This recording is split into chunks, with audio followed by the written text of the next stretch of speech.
पतित तारणे रत। तुम्ही दयामय पतित पावन पतित तारणे। भरसा मान এই মাত্র নাথ তুমি তো করুণাময়। भरसा मान এই মাত্র নাথ তুমি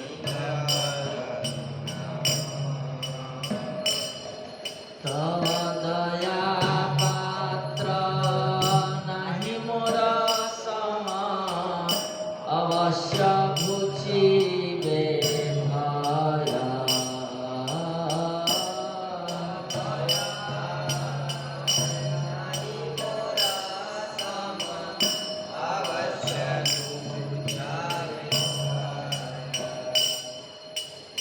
আমার তারিতে কাহার শক্তি অবনি ভিতরে নাহি।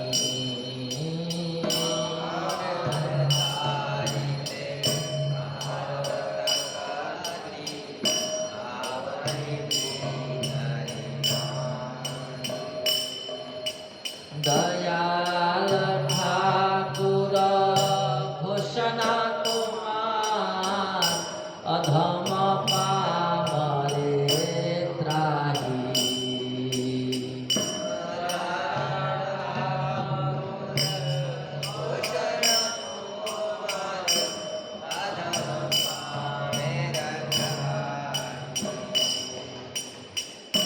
সকল ছাড়িয়া আসিয়াছি আমি তোমার চরণে নাথ।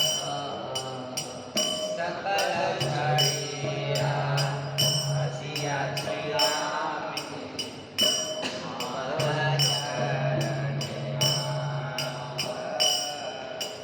সকল ছাড়িয়া আসিয়াছি আমি তোমার চরণে নাথ।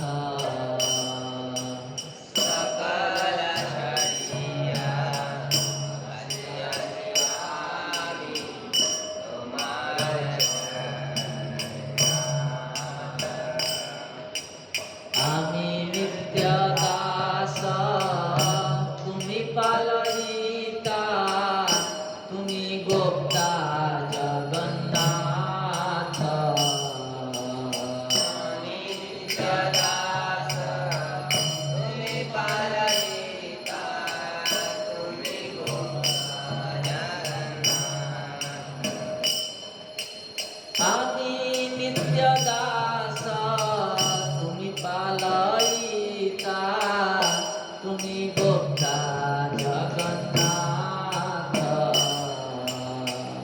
আমি নিত্য দাস তুমি পালয়িতা তুমি গোপ্তা জগন্নাথ। তোমার সকল আমি মাত্র দাস আমারে তারিবে তুমি।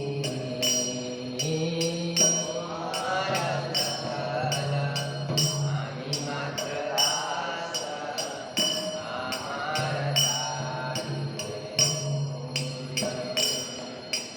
তোমার চরণ করিনু বরণ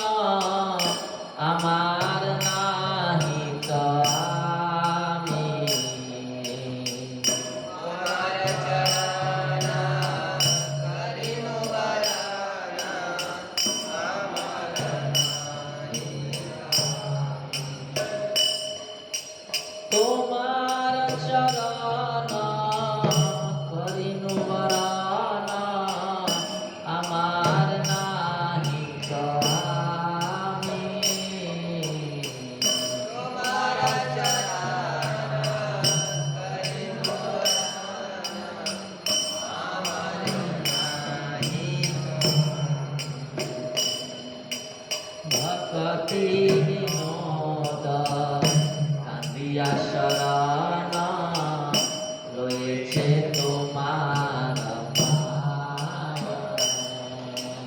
ভগতি বিনোদ কান্দিয়া শরণ রয়েছে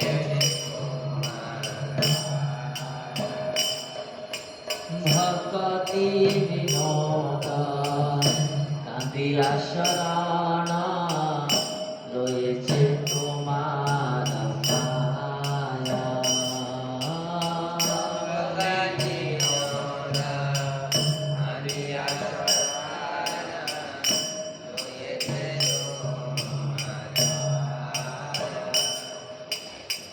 স্বামী অপরাধ নামে রুচি দিয়া পালন কর তায়।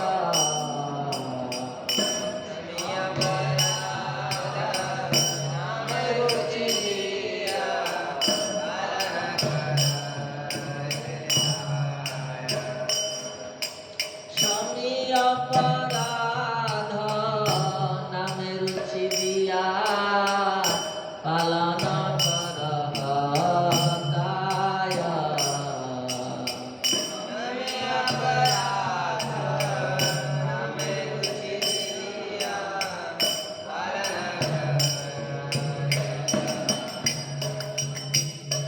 হরে কৃষ্ণ কৃষ্ণ কৃষ্ণ হরে হরে হরে রাম রাম রাম হরে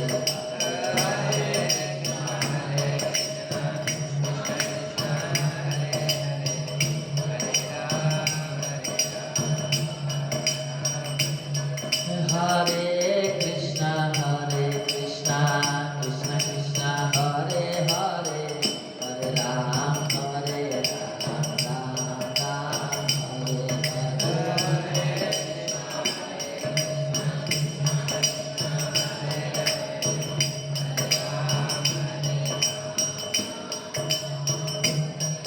হরে কৃষ্ণ কৃষ্ণ কৃষ্ণ হরে হরে হরে রাম রাম রাম হরে হরে।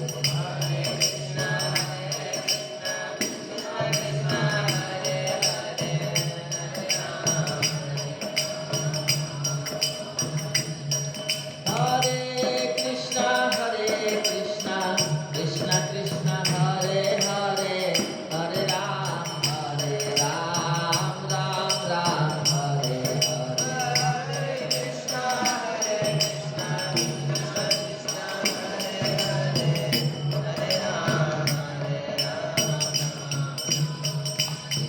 হরে কৃষ্ণ কৃষ্ণ কৃষ্ণ হরে হরে হরে রাম রাম রাম হরে হরে।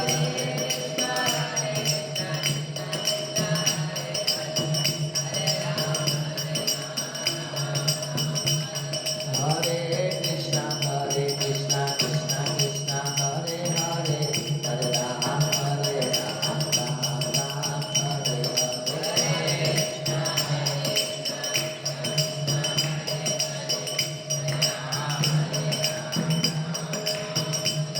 जय राधा मदन गोपाल राधा मदन गोपाल राधा मदन गोपाल श्री राधे।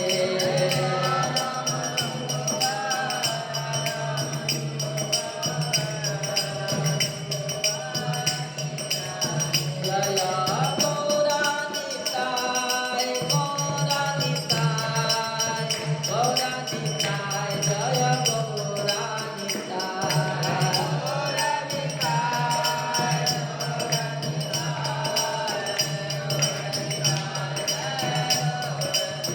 प्रभुपाद प्रभुपाद प्रभुपाद जय प्रभुपाद।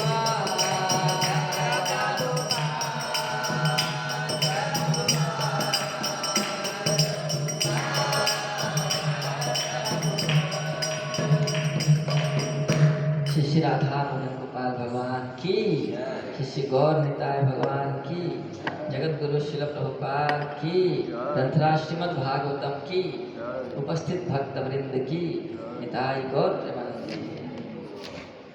हरे कृष्णा।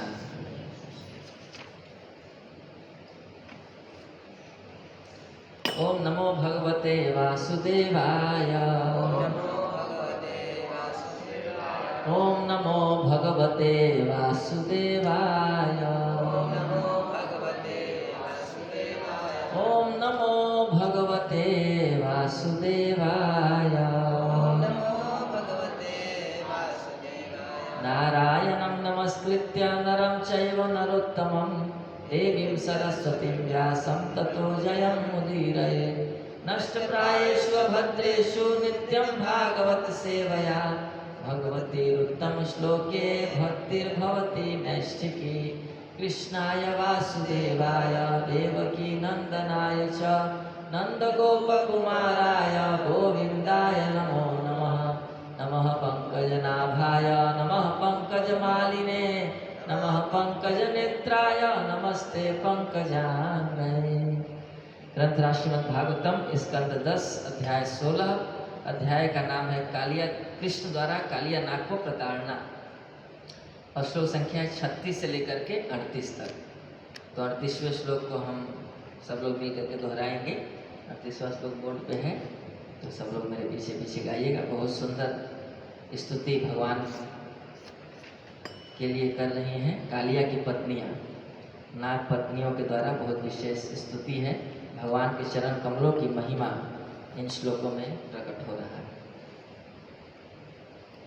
तदेशनाथापदुरापमन्यये तमोजनी क्रोधवशोऽप्यहिषः संसार चक्रे भ्रमतः शरीरिणो यदिच्छतः स्यात् विभवः समक्षः। श्लोक में कहा जा रहा है कि जो चाहिए वो सब मिल जाता है अगर कोई भगवान के चरणों का आश्रय ले लेता है। लास्ट लाइन है कि यदि इच्छता, जो चाहिए सब प्राप्त हो जाता है। तदेशनाथापदुरापमन्यये तमोजनी क्रोधवशोऽप्यहिषः संसार चक्रे भ्रमतः शरीरिणः यदिच्छतः स्यात् विभवः समक्षः। तदेशनाथापदुरापमन्यये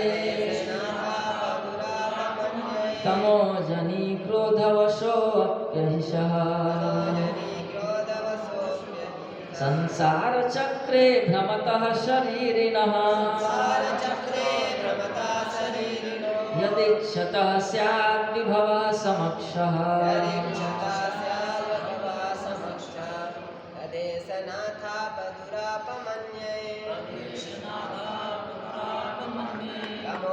तमोजनी क्रोधवशोऽप्यहिषः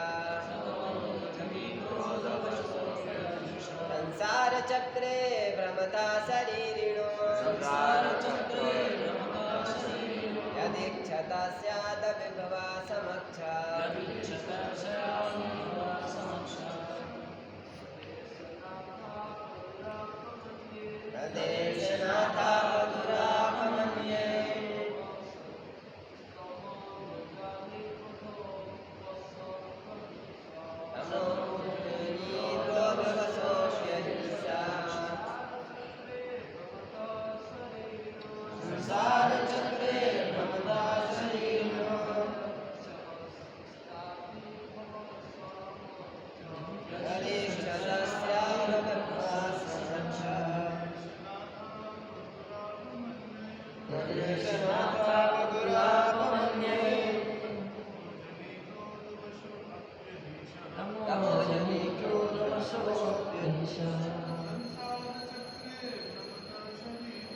संसार चक्रे भ्रमतः शरीरिणः यदिच्छतः स्यात् विभवः समक्षः। माता जी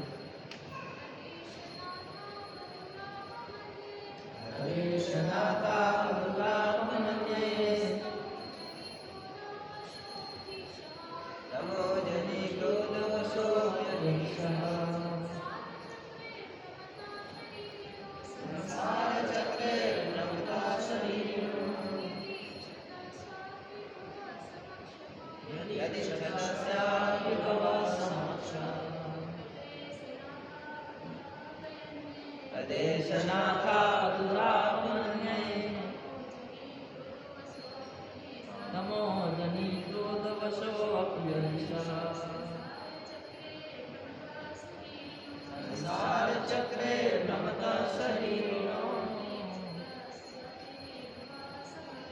यदि क्षतस्यापि भव समक्षम्। धन्यवाद। शब्दार्थ अनुवाद एवं तात्पर्य श्रील प्रभुपाद जी के शिष्यों के द्वारा। श्रील प्रभुपाद की जय। श्रील प्रभुपाद जी के शिष्यों की जय। तत् वह ऐसा यह कालिया नाथ हे प्रभु आप प्राप्त कर चुका है दुरापम दुष्प्राप्य अन्यों के द्वारा तमह जनी तमोगुण में उत्पन्न क्रोधवशः क्रोध के वशीभूत अपि भी अहीशः सर्पराज संसार चक्रे संसार के चक्कर में भ्रमतः घूमता हुआ शरीरिणः जीवधारियों के लिए यह जिससे चरणों की धूल से इच्छतः भौतिक इच्छाओं वाला स्यात् प्रकट करता है विभवः सारे ऐश्वर्य समक्ष अपने सामने। हे प्रभु यद्यपि सर्पराज कालिया का जन्म तमोगुण में हुआ है और यह क्रोध के वशीभूत है, किंतु इसने अन्यों के लिए जो दुष्प्राप्य है उसे भी प्राप्त कर लिया है।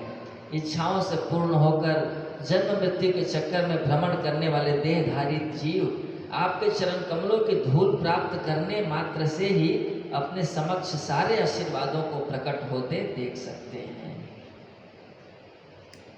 तात्पर्य बद्ध जीव के लिए अपने आप को मोह के कलमश से छुड़ाकर पर ब्रह्म की पूर्ण चेतना को प्राप्त कर पाना अत्यंत दुर्लभ है। तो भी कालिया को यह आशीर्वाद प्राप्त हो सका क्योंकि भगवान ने अपने चरण कमलों से उस सर्प के फणों पर स्वयं नृत्य किया।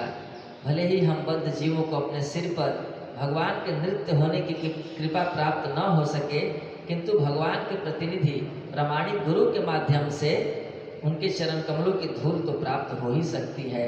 इस तरह ब्रह्मांड के कष्ट तथा अज्ञान से हमेशा के लिए मुक्त होकर हम भगवत धाम वापस जा सकते हैं।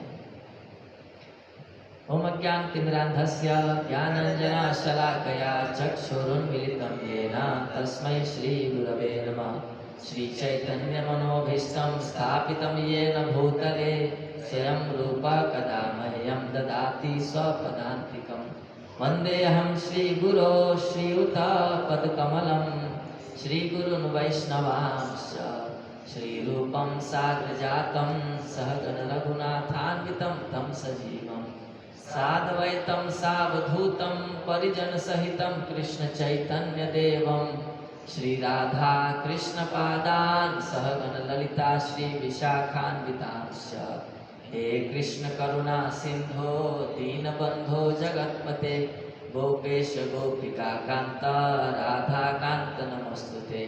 तप्त कांचन गौरांगी राधे वृंदावनेश्वरी वृषभानुसुते देवी प्रणमामि हरिप्रिये।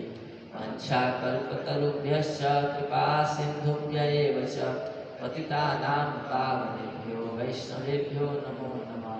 जय श्री कृष्ण चैतन्य श्री अद्वैत गदाधर श्रीवासादि गौर भक्त वृंद। हरे कृष्ण कृष्ण कृष्ण हरे हरे हरे राम राम राम हरे हरे। नमो विष्णुपादाय कृष्ण प्रेष्ठाय भूतले श्रीमते भक्ति वेदांत स्वामी निति नामिने। नमस्ते सारस्वते देवे गौरवाणी प्रचारिणे निर्विशेष शून्यवादी पाश्चात्य देशतारिणे। हरे कृष्णा। सब भक्तों का बहुत बहुत हार्दिक स्वागत है आज के श्रीमद् भागवतम कक्षा में। और भक्तों के चरणों में प्रार्थना करता हूँ, आप लोग से आशीर्वाद की याचना करता हूँ, विशेषकर जगह श्रावण हरि प्रभु जी से सब भक्तों के चरणों में प्रार्थना करता हूँ। आप लोग आशीर्वाद दीजिए, श्री भगवान के चरण कमलों का गुणगान ठीक ठीक कर सकें, श्री प्रभुपाद जी के अनुगत रह करके उनके और आप सबों के दिव्य आनंद के लिए। श्री प्रभुपाद की जय। तो बहुत सुंदर प्रसंग श्रीमद् भागवतम के दशम स्कंद में भगवान कृष्ण की ब्रज लीलाएं एक के बाद एक हम लोग सुन रहे हैं और बहुत सुंदर सुंदर लीलाएं हैं। इनमें बहुत सारी शिक्षाएं भी हैं और बहुत मनोहारी भी हैं और भगवान के प्रति प्रेम को जगाने वाली। सुखदेव गोस्वामी जी कहते हैं कि भव औषधि है। भव औषधि का मतलब जो लोग इस संसार को एंजॉय करना चाहते हैं और उस एंजॉयमेंट के चक्कर में दुख भुगत रहे हैं, उनके लिए दवाई है कृष्ण कथा। वो दवाई लेंगे तो क्या होगा, ये दुख भुगतने का जो चक्र चल रहा है वो खत्म हो जाएगा, क्योंकि उनको वास्तविक सुख मिलने लगेगा। तो भवौषधि श्रोत्र मनोभिरामा, और सुनने में मन को बहुत आनंद प्रदान करता है, कानों को भी और मनों को भी बहुत आनंद प्रदान करता है। तो हमने देखा कि नागपत्नियाँ भगवान के बहुत महान भक्त हैं। कालिया की जो पत्नियां हैं बहुत महान भक्त, भगवान के शरणागत भक्त हैं और वो भगवान को बहुत सुंदर सुंदर स्तुति कर रही हैं, प्रार्थना कर रही हैं, भगवान को मना रही हैं कि इनको छोड़ दीजिए कालिया को, क्योंकि ऐसा लग रहा था कि अब मार ही देंगे। क्योंकि पहले तो चरण कमलों पर नाच नाच के पूरा जहर निकाला चरण कमलों से अपने उनके सिर पे, और उसके बाद फिर जब जहर निकल गया तो खून निकलने लगा और बिल्कुल पस्त हो गए कालिया जी। उनको लग रहा था कि मैं ही शेर हूँ। उनको बस एक ही एक्सपीरियंस था कि गरुड़ देव ताकतवर आदमी है और कोई मेरे सामने नहीं टिक सकता। लेकिन जब भगवान नाचे तो उनको लग गया कि ये तो गरुड़ देव का भी बाप लग रहा है, उनसे भी ताकतवर है। और भगवान के चरण हैं बहुत कोमल, लेकिन भक्तों के लिए उसको ऐसा लग रहा था कि वज्र गिर रहा है सिर पे, और जो उठाता था भगवान तुरंत उसको कुचल देते थे, फिर दूसरा उठाता था उसको कुचल देते थे, फिर उठाता था उसको कुचल देते। उसने अपना पूरा दम लगा लिया और जब भगवान ने बिल्कुल हर तरह से पस्त कर दिया तब उसको लगा कि पत्नियां ठीक कहती थी भगवान की शरण ले लेना चाहिए था, है ना। और भगवान को इसके प्रति अफेक्शन इसलिए था क्योंकि पत्नियां भक्त थी, क्योंकि भक्त से संबंध होने मात्र से भगवान का अफेक्शन, भगवान का प्रेम होता है ना। किसी भक्त से कैसा भी संबंध हो जाता है तो भगवान उसको, उस भक्त को, उस जीव को भी मानते हैं, चाहे वो भक्त न भी हो फिर भी उसको अपना मानते हैं, उसकी देखरेख भी करते हैं, समय आने पर कृपा भी करते हैं। तो कालिया की पत्नियां भक्त थीं और बहुत उसको समझाती थी, पर कितना भी समझाया कितना भी सुनाया पर उसको समझ में नहीं आता था। पर जब भगवान ने बिल्कुल पस्त कर दिया हर तरह से तब उसको समझ में आया, तब उसको स्मरण हुआ। शब्द आता है इसमें एक श्लोक में कि उसको स्मरण हुआ। तो आचार्य बताते हैं क्या स्मरण हुआ। यही स्मरण हुआ कि पत्नियां ठीक समझा रही थी कि ये परम भगवान है, नंद नंदन के रूप में प्रकट हुए हैं, तो इनकी शरण लेनी चाहिए, ले लेनी चाहिए। तो अब मुझे ठीक ठीक समझ में आ रहा है, अब निश्चित रूप से मैं भगवान की शरण लूँगा। तो अपने मन से उसी समय भगवान के शरणागत हो गया। और भगवान तो सबके हृदय में रहते हैं, भगवान उसके मन के शरणागति को स्वीकार कर लिया। तो शरणागति के ये दो तरीके होते हैं, एक कि हम स्वयं से शरणागत हों और नहीं तो दूसरा है कि भगवान शरणागत करेंगे है ना। तो एक होता है बात से मानना और नहीं तो दूसरा होता है सुना आप लोगों ने कहावत बोलते हैं, बातों के भूत लातों से नहीं लातों के भूत बातों से नहीं मानते, ऐसे कहते हैं। तो दोनों भगवान की कृपा है। पहले भगवान समझाते हैं, बुझाते हैं, मौका देते हैं, है ना। बार बार भक्त गलती करता है, बार बार भगवान मौका देते हैं, सुधर जाएगा सुधर जाएगा, है ना। गुरु के माध्यम से उपदेश देते हैं, साधुओं के माध्यम से आदेश देते हैं, भगवान के शरणागत होना चाहिए, ऐसे करो वैसे करो। खुद भी इंस्ट्रक्शन देते हैं, गुरु के माध्यम से भी इंस्ट्रक्शन देते हैं, साधुओं के माध्यम से भी इंस्ट्रक्शन देते हैं। हर तरह से उसको खूब मौका देते हैं कि वो सुधर जाए। ये पहली कृपा है भगवान की। लेकिन जब जीव बहुत जिद्दी होता है, वो भी ठान लिया है कि मैं भी नहीं सुधरूंगा, तब भगवान दूसरी वाली कृपा करते हैं। क्योंकि शरणागत है, भगवान की शरण में आया है, प्रामाणिक गुरु को स्वीकार किया है, तो भगवान छोड़ेंगे तो नहीं, उसको तो सुधारेंगे। अब दूसरी वाली कृपा थोड़ी पेनफुल हो जाती है, दूसरी वाली थोड़ी कष्टकर हो जाती है वो कृपा, क्योंकि वो खींच के लाएगी भगवान की ओर, पर उसमें थोड़ा कष्ट से गुजरना पड़ता है, क्योंकि हम अपनी स्वतंत्रता का गलत उपयोग कर रहे हैं, बार बार भगवान के मौका देने पर भी गलत इस्तेमाल कर रहे हैं, तो भगवान फिर दूसरी वाली कृपा करते हैं, फिर खूब लताड़ते हैं। जैसे कालिया को यहाँ बिल्कुल तहस नहस कर दिया, निचोड़ दिया एकदम, सारा जहर भी निकल गया, खून भी निकल गया, और लास्ट में उसको समझ आया कि हे हरि, अब आपके सिवा कोई नहीं है ना। तो ये दूसरी कृपा है भगवान की, यस्य हम अनुग्रहणामि हरिश्चे तद्धनम सनाई। सब कुछ छीन लेते हैं, कोई सहारा नहीं छोड़ते हैं, तरह तरह से प्रकृति से कष्ट देते हैं, पिटवाते हैं, तब उसको समझ में आ जाता है कि भगवान की शरण नहीं लूँगा तो जीवन में बहुत तकलीफ झेलना पड़ेगा, जन्मों जन्मों तक झेलना पड़ेगा।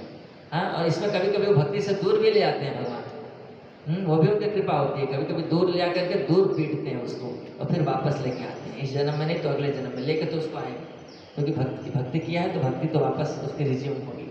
लेकिन दूसरे वाले में उसको दंड दे करके और सुधारते है ना। तो जो समझदार भक्त होते हैं वो बातों से समझ जाते हैं है ना। पर हम लोग जैसे जो होते हैं, जिनको बोल करके समझ नहीं आता, तो भगवान थोड़ा थोड़ा दंड देते रहते हैं, और डोज तब तक बढ़ाते जाएंगे जब तक समझ न जाए। पहले थोड़ा दंड देंगे, थोड़ी परिस्थिति बिगाड़ेंगे, थोड़ा कुछ करेंगे, फिर थोड़े समय बाद फिर कुछ करेंगे, नहीं समझते जाएंगे तो डोज बढ़ाते जाएंगे और दंड देते जाएंगे। तो कालिया को हेवी डोज जब दिया तो उसको समझ में आ गया कि ये गरुड़ देव से भी ज़्यादा शक्तिशाली है, पक्का ये भगवान है ना। ऐसे ही जामवंत जी को भी एक बार डाउट हो रहा था। जामवंत जी जब भगवान राम की भुजाओं को देखते थे तो सोचते थे कि इतनी कोमल कोमल भुजाएं हैं, कैसे इसमें इतनी शक्ति है कि एक बार बाण मारते हैं पहाड़ के पहाड़ टूट जाते हैं। ऐसे बाण आपको चलाना ना, पहले धनुष खींचना होता है पूरा, जितना आप खींचेंगे उतनी तेजी से बाण वापस जाएगा। तो ताकत होनी चाहिए बाजुओं में, तब आप ज़्यादा शक्ति से बाण चला सकते हैं। तो जामवंत जी सोचते थे कि इतनी कोमल भुजाएं हैं राम जी की, और इतनी शक्ति कैसे है। तो जामवंत जी बड़े ताकतवर, जो जिस चीज़ में महारत हासिल करता है ना, उसी चीज़ से दूसरों को भी टेस्ट करता है, देखता रहता है। तो जामवंत जी बहुत ताकतवर थे, शक्तिशाली थे, पहले जीव थे सृष्टि के, इतने शक्तिशाली थे कि जब भगवान वामन अवतार लिए थे तो पूरे ब्रह्मांड को जब नाप लिए तो दौड़ दौड़ करके जामवंत जी ने 7 बार परिक्रमा कर ली थी वामन देव जी की, यानी पूरे ब्रह्मांड की परिक्रमा कर गए थे, इतने इतने बलशाली व्यक्ति थे। तो वो सोचते थे कि इतनी ताकत कैसे है राम के अंदर में, कि इतने बड़े बड़े असुरों को मार देते हैं, है ना। मतलब इतने कोमल भुजाएं हैं, शक्ति इतनी है, क्या है समझ नहीं आता। कभी मौका मिलता कि दो हाथ एक बार हो जाता तो मैं भी थोड़ा देखता कि कितनी ताकत है राम जी के हाथों में, है ना। एक बार थोड़ा सा बस 1-2 बार जरा बाजुओं से टक्कर होता तो मैं भी एक बार देखना चाहता हूँ कि कितनी शक्ति है राम जी के बाजुओं में, है ना, मेरे से ज़्यादा है क्या तो भगवान राम ने सोचा कि मन की इच्छा है भक्त की तो पूरी करनी पड़ेगी। तो उन्होंने सोचा कि इस अवतार में पूरी नहीं करूँगा, क्योंकि इस अवतार में इतना इससे सेवा कराया हूँ, और सेवा करा के और फिर इससे लड़ जाऊँगा तो लोग क्या बोलेंगे, मैं मर्यादा पुरुषोत्तम हूँ।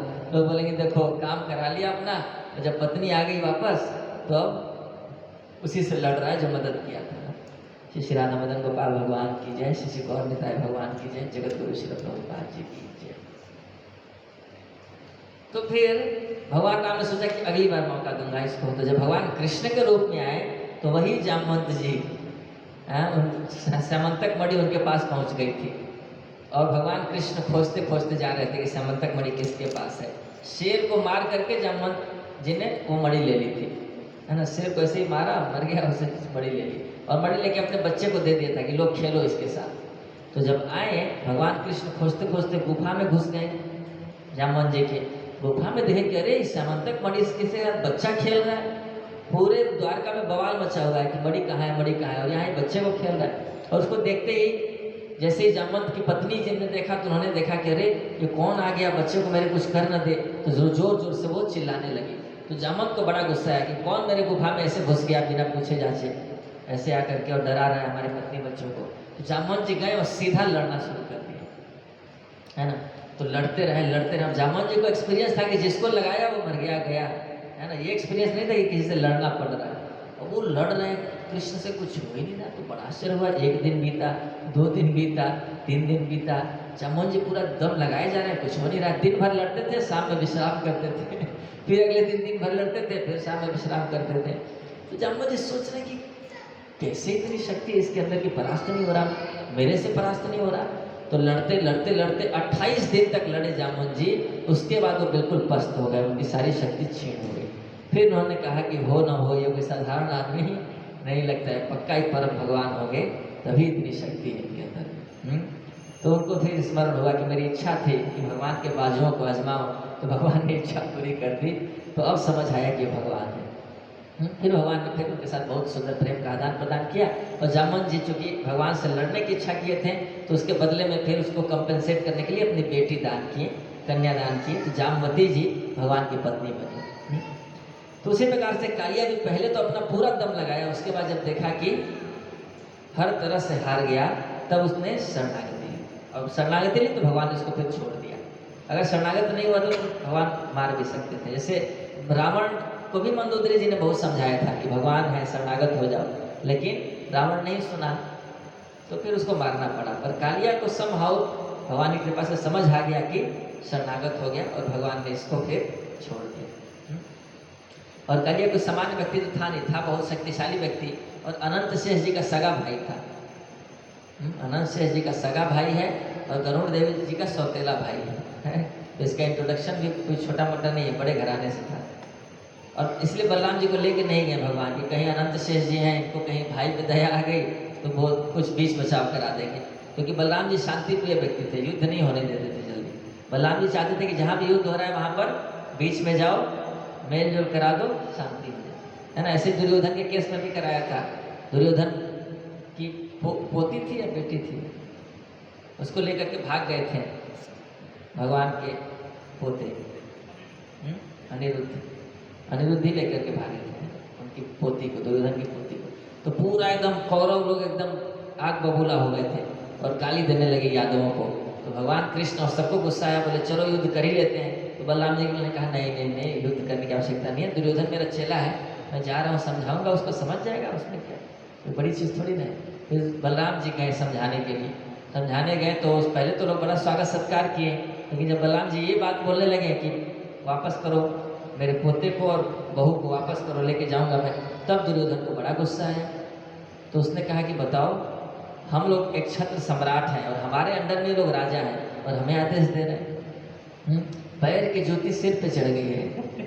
ऐसे बोला दुर्योधन ने। ये जब सुना बलराम जी ने, तो उन्होंने कहा कि अच्छा, हम पैर के जूते हैं और तुम सिर हुए हो। फिर बलराम जी अपना हल निकाले और पूरा का पूरा हस्तिनापुर पकड़ करके और खींच करके सोचे कि यमुना जी में डाल देता हूँ, है ना, सारा जूता पोता सब यमुना जी के अंदर चले जाएंगे। जब खींचने लगे तो हिलने लगा पूरा का पूरा। तब भीष्मदेव वगैरह बोले दुर्योधन को कि बेवकूफ, किससे पंगा ले रहा हो, जा करके देखो सारा ब्रह्मांड वही धारण करते हैं, थोड़ा सा भी गिरा दिए तो सब बुलडोजर चल जाएगा, जल्दी भाग करके जाओ। तब दुर्योधन गया और शरण लिया बलराम जी की, है ना। तो बलराम जी शांति प्रिय होने के नाते कई जगहों पर युद्ध में बीच बचाव कराना चाहते थे, इसलिए भगवान को जहाँ लड़ना होता था वहाँ बलराम जी को थोड़ा आगे पीछे कर देते थे। ऐसे ही दुर्योधन से भी जब युद्ध हो रहा था तो चाहते नहीं थे भगवान के बलराम जी आए, क्योंकि तो बलराम जी का चेला था, तो इसलिए वो चाहते नहीं थे। तो कभी कभी भगवान कृष्ण मजाक करते थे बलराम जी से, कहते थे कि भैया आप बड़े शांति प्रिय आदमी हैं, देखिए जब महाभारत का युद्ध हुआ तो इतनी सेनाओं को मारा गया, पर आपने एक भी सेना नहीं मारा, आप भाग गए उस समय, है ना, आप चले गए वहाँ से। आप इतने शांति प्रिय हैं कि सैनिक नहीं मारते हैं, ये अलग बात है कि जाकर के साधुओं को मार देते हैं। है ना, वो बेचारा व्यास आसन पे बैठ के लेक्चर दे रहा था, जाके उसका गला काट दिए वहाँ पर। तो आप बड़े शांति प्रिय हैं, आप सैनिक नहीं मारते, आप साधुओं को मार देते हैं।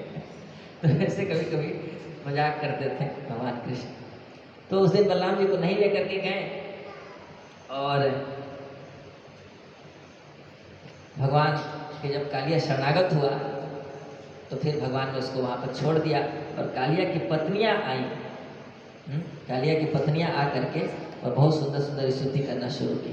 तो इस स्तुति में सबसे पहले तो उन्होंने कहा कि आपने ठीक किया है इसको दंड दे करके, क्योंकि इसी का भागीदार था। एक सामान्य नीति भी है कि जब कोई बलशाली व्यक्ति अगर अपने किसी व्यक्ति को कष्ट दे रहा हो और उसको अगर समझाने जाना हो तो सबसे पहले उसको यही अपने व्यक्ति की ही गलती माननी चाहिए कि हाँ ये गलत कर रहा है, आप ठीक कर रहे हैं, है ना। ऐसे बलि महाराज की पत्नी भी की थी, बलि महाराज की पत्नी भी विंध्यावली थी शायद, हाँ, तो उन्होंने जा करके वामन देव जी को कहा कि आप बिल्कुल सही कर रहे हैं, इसको दंड दे करके, है ना, ये बहुत बड़ी बड़ी बातें कर रहा था, आपने ठीक किया, इसको दंड दिया।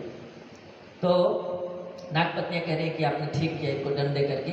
और फिर नागपत्नियाँ ये आश्चर्य कर रही हैं कि आपके चरण कमल कैसे प्राप्त हो गए कालिया को, है ना। बार बार 3 श्लोकों में लगातार, 4 श्लोकों में बार बार कह रही हैं कि ऐसा क्या किया इस व्यक्ति ने कि आपके चरण कमल जो कि इतने दुर्लभ हैं, इतने महंगी चीज़ है, संसार की सबसे बड़ी संपत्ति है, वो ऐसे व्यक्ति को बिल्कुल सिर के ऊपर प्राप्त हो गया, और ऐसा प्राप्त हुआ कि छाप छोड़ गया। हम लोग तो तिलक लगाते हैं, भगवान के दोनों चरण हैं और उनके ऊपर ये तुलसी है, तो उसको परमानेंट तिलक दे दिया भगवान ने, चरणों की छाप छोड़ दी। तो ऐसा क्या इसने किया था कि भगवान आपके चरण कमल इसको प्राप्त हुए। इसी श्लोक को बार बार भगवान के चरणों की महिमा गाते हुए कह रही है नागपत्नियाँ, बहुत महान भक्त भगवान की। तो कह रही हैं 36वें श्लोक से, इससे पहले 35वें श्लोक में उन्होंने कहा था कि हमारे पति ने ऐसा पूर्व जन्म में क्या कोई ऐसी तपस्या करी थी, गर्वरहित होकर और अन्यों के प्रति आदर भाव से पूरित होकर तपस्या की थी क्या, इसलिए प्राप्त हुए हैं आपके चरण। या क्या उन्होंने पूर्व जन्म में समस्त जीवों के प्रति दयापूर्वक धार्मिक कर्तव्य किया था, इसलिए आप उनसे संतुष्ट हैं। आपने क्यों अपना चरण कमल इनको दे दिया, ऐसी क्या बात है इनके अंदर। मतलब कि ये भी शिक्षा दे रही है कि तपस्या कैसे करनी चाहिए, गर्व रहित होकर और अन्यों के प्रति आदर भाव से पूरित होकर के तपस्या करने से वो फल देता है, और गर्वित होकर के तपस्या करेंगे तो वो उसका फल कम हो जाता है। और दूसरा कह रही है कि समस्त जीवों के प्रति दयापूर्वक धार्मिक कर्तव्य पूरा कहते हैं, दूसरे जीवों पर जब हम दया करते हैं धर्म के अनुसार तो उससे भी भगवान प्रसन्न हो जाते हैं। और अगर हम गर्व से रहित होकर के तपस्या करते हैं दूसरों को सम्मान देते हुए तो उससे भी भगवान प्रसन्न होते हैं। और फिर आज के श्लोक में कहती हैं, 36वां श्लोक है, कस्यानुभावस्य न देव विद्महे तव अंघ्रिरेणु स्पर्श अधिकारः यद वाञ्छया शिललना चरत्तपो विहाय कामान् सुचिरं धृतव्रता। कहती हैं कि कस्य अनुभाव अस्य, इसने ऐसा क्या किया जिसका ये परिणाम इसको मिला है। कस्य अनुभाव, किस चीज़ का ये परिणाम है। न देव विद्महे, हम इस चीज़ को नहीं जान पा रहे हैं प्रभु, हम इस चीज़ को नहीं जान पा रहे हैं कि इस कालिया ने ऐसा क्या किया जिसको ये फल प्राप्त हुआ है। क्या फल प्राप्त हुआ है, तव अंघ्रिरेणु स्पर्श अधिकारः, आपके चरण कमलों के धूल से स्पर्श होने का अधिकार इसको प्राप्त हो गया। मतलब कि कोई बड़ा बड़ा कार्य किया होगा, भगवान को संतुष्ट किया होगा, तब उसको ऐसा अधिकार प्राप्त होगा कि भगवान के चरण कमलों के धूल से वो स्पर्श हो जाए, छूने को प्राप्त हो जाए किसी प्रकार से। तो किसने क्या किया कि तब अंघ्रिरेणु स्पर्श अधिकार प्राप्त हो गया। तो भगवान अगर पूछे कि इसमें क्या खास बात है ना, मेरे चरण है मैंने दे दिया, क्या बड़ी बात है ना, इसमें कौन सी बड़ी बात है, किसी को भी दे सकता हूँ मैं। तो कह रहे हैं कि नहीं, ये चरण प्राप्त करना इतना दुर्लभ है, इतना दुर्लभ है, यद वांछया श्री ललना आचरत तपो, इन चरणों की इच्छा तो श्री ललना जी भी करती हैं, लक्ष्मी देवी जो आदि नारी हैं, वो भी जो प्रथम नारी है, वो लक्ष्मी देवी भी चाह रही हैं कि इन चरण कमलों के धूल प्राप्त हो जाए। इतने दुर्लभ है, सोचिए लक्ष्मी देवी कौन है, उनकी कृपा के लिए तो पूरा संसार तरस रहा है, वो भी उनकी वास्तविक कृपा नहीं है, उनकी बस छाया कृपा से व्यक्ति धनवान हो जाता है इस संसार में।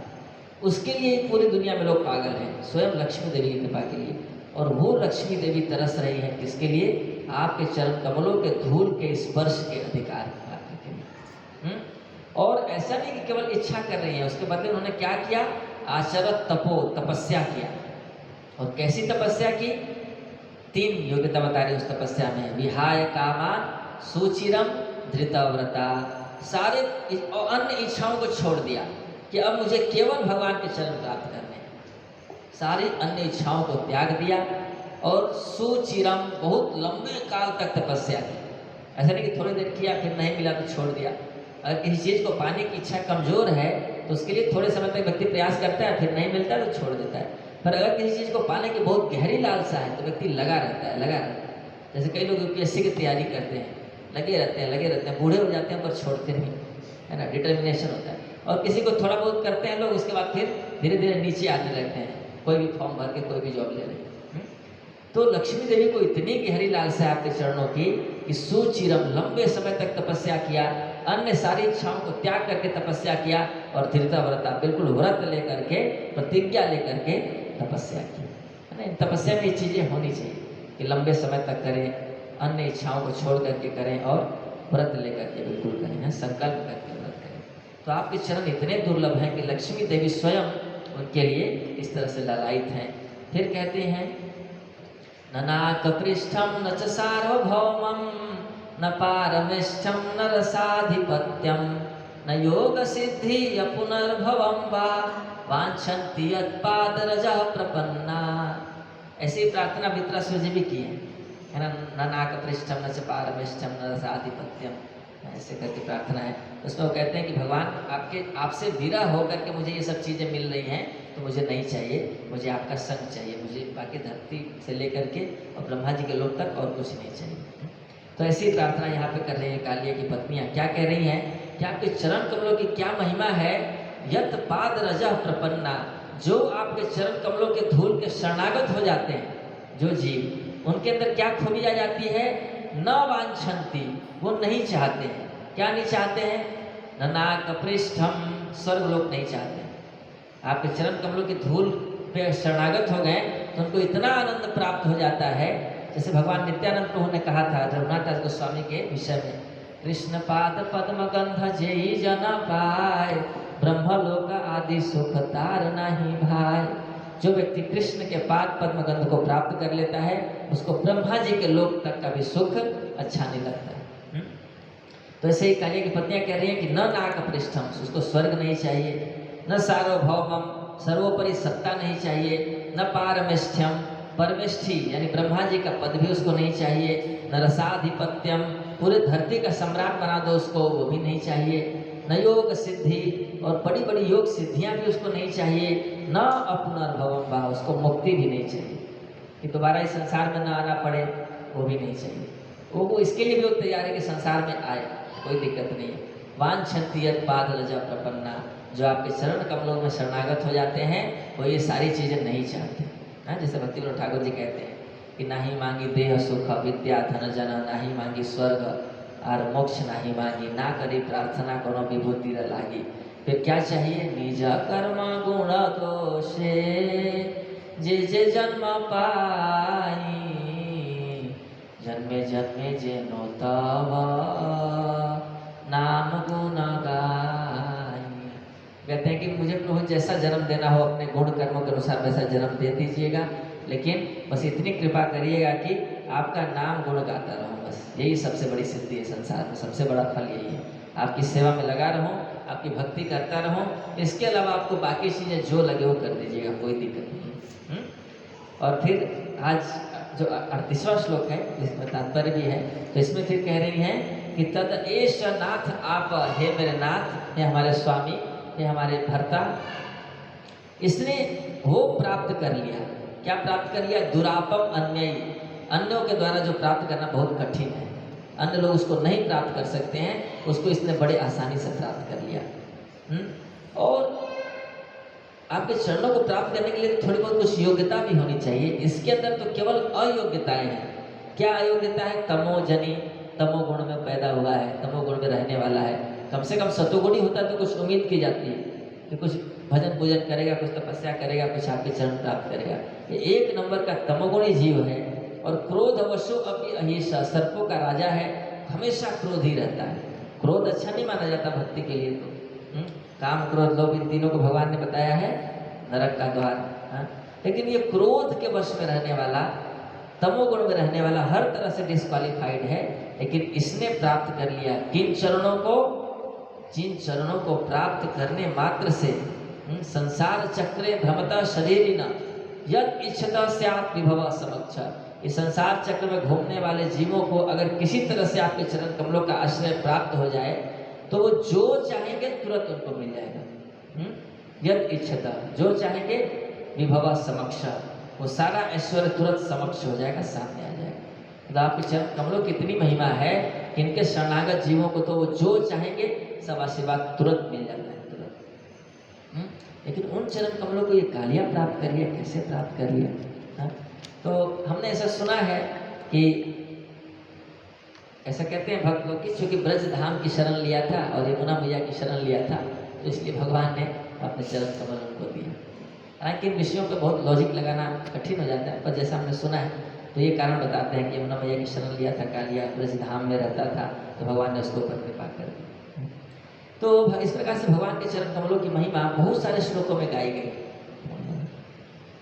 जैसे गोपी गीत में पहले भी एक बार चर्चा कर रहे थे प्रभु जी, और गोपी गीत में 2 जगहों पर भगवान के चरणों की महिमा बताती हैं श्री गोपियाँ स्वयं अपने मुख से, कि भगवान के चरण कमलों की क्या महिमा है।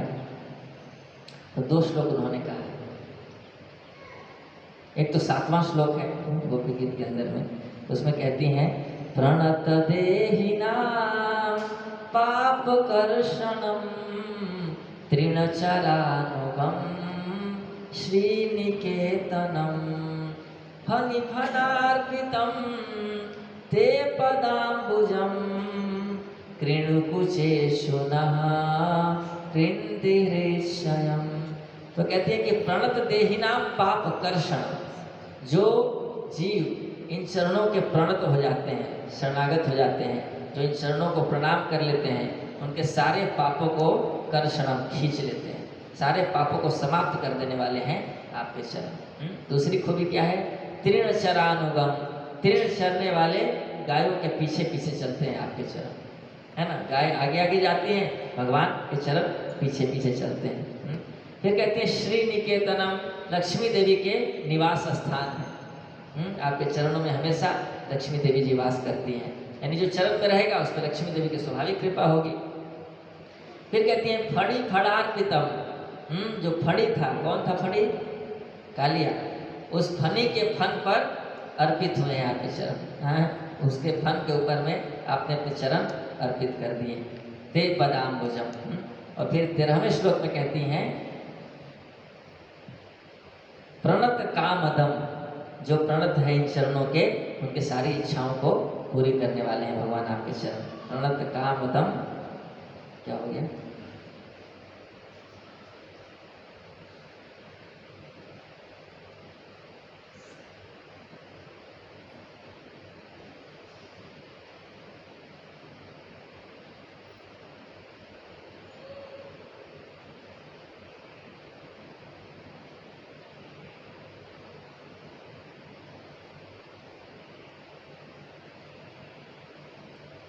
पद्मजार्चितम। पद्मज कौन है? ब्रह्मा जी, कमल से जन्मे हैं, तो ब्रह्मा जी के द्वारा अर्चित है।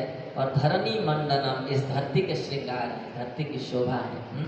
और ध्येयम आपदी, आपदा के में ध्यान करने के लायक है आपके चरण। यानी अगर कोई विपत्ति हो, कोई दुख हो, कोई संकट हो, तो भगवान के चरणों का स्मरण करने से वो संकट दूर होता है। इसलिए कहते हैं हरि स्मृति सर्व विपद विमोक्षणम। तो जब भी कोई आपदा हो तो ध्येयम, आपके चरण ध्यान करने लायक हैं। चरण पंकजम संतमम चते, हैं आपके चरण पंकज संतमम च, संतमम का मतलब शांत करने वाले हैं, गिविंग द हाईएस्ट सेटिस्फैक्शन, संतुष्टि देने वाले हैं। तो ये आपके चरण कमलों की बहुत महिमा है। तो इस प्रकार से बहुत शास्त्र भागवत में बार बार भगवान के चरण कमलों की महिमा गाई गई है।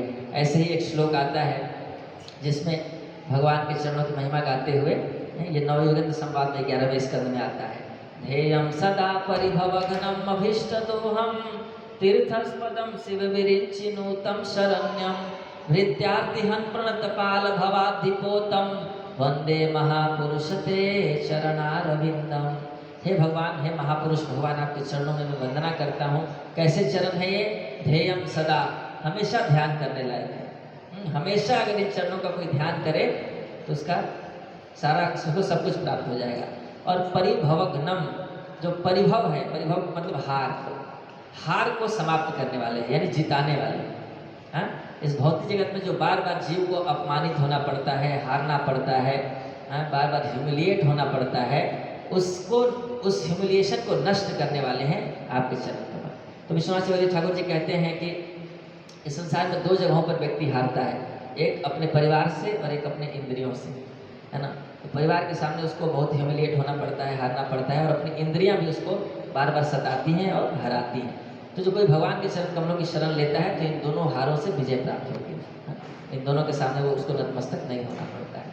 फिर अभीष्ट दोहम, जो अभीष्ट है उसको दोह करके ले आने वाले हैं। आपके चरण कमल जो चाहिए, किसी के अंदर कुछ इच्छा है और वो आपके चरण कमलों की शरण ले लिया तो वो चरण कमल उस अभीष्ट वस्तु को खींच करके ले आएंगे, उसको दे देंगे। और तीर्थास्पदम, सारे तीर्थ आपके चरण कमलों में निवास करते हैं, है ना। अलग से तीर्थ जाने की आवश्यकता नहीं है। कोई आपके चरण कमलों की सेवा कर रहा है, सारे तीर्थ उसको प्राप्त हो जाएंगे। शिव विरिंची नूतम, और शिव जी और विरिंची ब्रह्मा जी के द्वारा हमेशा नतमस्तक, जिनके माथा, शिव जी ब्रह्मा जी का माथा जिन चरणों के सामने हमेशा झुकता रहता है ना। अब सोचिए भगवान के चरण कमलों की क्या महिमा है। शिव जी और ब्रह्मा जी जैसा पोजीशन भगवान ने दे दिया, तो क्या हम लोग को छोटा मोटा चीज़ नहीं दे सकते? भगवान जब शिव जी ब्रह्मा जी जैसा पोजीशन दे सकते हैं किसी को, तो फिर हम लोग को तो जो चाहिए वो सब बहुत छोटी छोटी चीज़ें। तो भगवान के चरण कमलों के आशीर्वाद से सब कुछ प्राप्त होता है। और शरण्यम, शरण लेने लायक एकमात्र वस्तु आपके चरण है। इनकी शरण लेने से व्यक्ति कभी डिसअपॉइंटेड नहीं होगा। और भृत्यार्थी हन, भृत्य यानी सेवक के कष्ट को मारने वाले हैं, सेवक के कष्ट को हरने वाले हैं आपके चरण। और प्रणत पाल, जो शरणागत होता है उसको पालने वाले हैं ये चरण। जो प्रणाम कर दिया इन चरणों में उसका पालन पोषण करते हैं। और भवाब्धि पोतम, इस भवसागर को पार करने के लिए क्या है? पोतम, नाव है, जहाज है। तो एक चरण कमल से कितने फायदे हैं देखिए, है ना। तो इस भवसागर को पार करने वाले नाव हैं ये चरण कमल। तो इस प्रकार से भगवान के चरण कमलों की बहुत महिमा है। और इसके तात्पर्य में प्रभुपाद जी के शिष्य कह रहे हैं कि हम लोग को चाहे वो डायरेक्ट सौभाग्य न प्राप्त हो कि भगवान के चरण कमल सिर पे आए, पर हमारे लिए क्या सौभाग्य प्राप्त है? उन्हीं भगवान के बहुत प्रिय प्रमाणित प्रतिनिधि गुरु होते हैं, और उन गुरु के चरणों को हम अपने सिर पर धारण कर सकते हैं। गुरु के चरण कमलों को हम स्पर्श कर सकते हैं, उनका रज अपने सिर पर लगा सकते हैं, और उनकी आज्ञा का पालन करके हम इस भवबंधन से छूट सकते हैं। इसलिए नरोत्तम दास ठाकुर जी ने लिखा है ठाकुर वैष्णव पद, वो बहुत सुंदर भजन है। उसमें बताते हैं कि क्या महिमा है वैष्णवों के चरण कमलों की। तो उसमें कहते हैं जो महान वैष्णव होते हैं उनके चरण कमल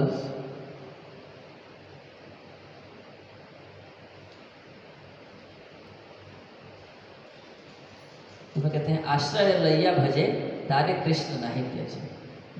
अगर कोई इन चरण कमलों का आश्रय ले लेता है तो भगवान उसको कभी त्यागते नहीं है। इसमें वो लिख रहे हैं कि ठाकुर वैष्णव पद अवनी रसु संपद, इस धरती के श्रृंगार हैं जो वैष्णवों के चरण हैं। और जो आश्रय लैया भजे, जो आश्रय लेकर के भजन करता है, जो वैष्णवों के चरण का आश्रय लेकर भजन करता है, तारे कृष्ण नहीं थे। जो वो गलती भी कुछ कर दिया तो कृष्ण उसको त्याग नहीं सकते। क्यों? क्योंकि भक्त की शरण लिया है तो डायरेक्ट डिसीजन भगवान नहीं लेंगे, जो होगा उनसे कंसल्ट करके लेना पड़ेगा। इसलिए भगवान डायरेक्टली उसको नहीं त्यागते हैं। और फिर आगे कहते हैं कि वैष्णव चरण जल प्रेम भक्ति दीते बल। नरोत्तम दास ठाकुर जी के वाक्य है समय कि वैष्णवों का चरण जल अगर कोई स्वीकार कर ले तो उसे प्रेम भक्ति तक प्राप्त हो सकती है उसको। और वैष्णव चरण रेणु मस्तक के भूषण भी, वैष्णव के चरण रेणु वास्तव में मस्तक के श्रृंगार है। तीर्थ जलों का पवित्र गुण सब वैष्णव के चरण जल में होता है। तो इस प्रकार से नरोत्तम दास ठाकुर जी वैष्णव चरण की महिमा बताते हैं। और हम देखते भी चैतन्य चरितामृत में भी ऐसा वर्णन आता है कि जो काला कृष्णदास थे उन्होंने गलती करी थी तो चैतन्य महाप्रभु ने उनको त्यागा नहीं, उनको लिया करके नित्यानंद प्रभु को दे दिया कि तुम्हारा है तुम संभालो, मैं अपने साथ नहीं रह सकता। और फिर नित्यानंद प्रभु ने उन पर उनको सेवा में भी लगाया। ऐसा नहीं कि गलती कर दिया तो उसको हटाएंगे, है ना। भगवान ने तो उनको बोल दिया कि मैं तो नहीं रखूँगा इसके साथ, पर नित्यानंद प्रभु को फिर भी दया है। सारे भक्तों के साथ उन्होंने चर्चा की कि क्या करें, इससे गलती हुई है लेकिन इसको फिर भी सेवा में तो लगाना है। तो सब भक्तों ने सोचा कि यहाँ जगन्नाथपुरी में तो इसको नहीं रह सकते, क्योंकि जब चैतन्य महाप्रभु देखेंगे तब उनको गुस्सा आएगा, तो इसलिए इसको कहीं और सेवा देना पड़ेगा। तो फिर सब भक्तों ने कहा कि इसको वहाँ नवदीप में भेज देते हैं, सची माता की सेवा करेगा वहाँ पर, यहाँ से प्रसाद लेकर के जाएगा, भक्तों को खिलाएगा, सची माता की सेवा करेगा। और वहाँ जा कर के उन्होंने क्या किया, सबको जो महाप्रभु की दक्षिण भारत की लीला थी वो सुनाते थे रोज, और सारे नवदीप वासी बैठ करके सुनते थे, है ना। तो कितनी बड़ी सेवा कर दी उन्होंने। सब भक्त जो कि भगवान से विरह अनुभव कर रहे थे उनको भगवान के दक्षिण भारत की लीला सुना रहे थे, और इन्हीं को पता था और किसी को पता भी नहीं था, क्योंकि भगवान गए थे और ये गए थे। तो दक्षिण भारत की लीला रोज रोज सुनाते थे सारे नवदीप वासी, है। तो नित्यानंद प्रभु की कृपा होगी तो गलती करेंगे फिर भी प्रीचर बना देते हैं, सीधा प्रचारक बना देते हैं। तो इस प्रकार से वैष्णव को कहा गया कि भगवान से भी ज़्यादा कृपालु होते हैं, इसलिए वैष्णव का चरण प्राप्त करना वास्तव में और बड़ा सौभाग्य है। तो हम लोग का ये सौभाग्य है कि वैष्णव के चरण के अनुगामी होकर के और भक्त भजन कर सकते हैं। ऐसे सार्वभौम भट्टाचार्य जी के बारे में भी हम सुनते हैं कि उनके दामाद थे अमोघा, वो हालांकि भगवान को ऑफेंड कर रहे थे, फिर भी भगवान ने उनको कृपा किया। क्यों? क्योंकि सार्वभौम भट्टाचार्य जी से संबंध है। और महाराज प्रताप रुद्र भी बिल्कुल भगवान ऐसे एक्टिंग कर रहे थे कि मैं तो उसका मुँह भी नहीं देखना चाहता। वो राजा थे, भगवान के भक्त थे, लेकिन फिर भगवान बोलते थे नहीं राजा मतलब विषयी होता है ना, उससे तो मैं बिल्कुल नहीं मिलूंगा, देखना भी नहीं चाहते थे। लेकिन सारे भक्तों ने सोचा था कि इसको कृपा दिलवानी है महाप्रभु की, तो सब लोग जो भी आता था उसकी प्रशंसा करते थे, है ना। रामानंद राय आए तो उन्होंने कहा कि देखिए राजा इतने अच्छे हैं कि मैं रिटायरमेंट ले लिया, फिर भी वो कह रहे हैं कि तुम्हारी जितनी सैलरी उससे हम डबल तनख्वाह देंगे तुमको, जाओ चैतन्य महाप्रभु की सेवा करो। तो ये सुना चैतन्य महाप्रभु का हृदय पिघला। सार्वभौम भट्टाचार्य जी भी प्रताप रुद्र के बारे में कह रहे हैं, स्वरूप दामोदर भी प्रताप रुद्र के बारे में कुछ कह रहे हैं। तो सब वैष्णवों ने चूंकि पैरवी किया महाप्रभु के सामने, तो महाप्रभु का हृदय पिघलता गया, फिर महाप्रभु ने कृपा किया। तो इस लीला से भी पता चलता है कि भगवान की कृपा भक्तों की कृपा की अनुगामी होती है, पीछे पीछे चलती है। जब वैष्णव आचार्य प्रसन्न हो हमारी सेवा से, भगवान के भक्त जो है प्रमाणिक गुरु जो प्रतिनिधि हैं भगवान के, वो प्रसन्न हो तो भगवान का आशीर्वाद भी प्राप्त होता है।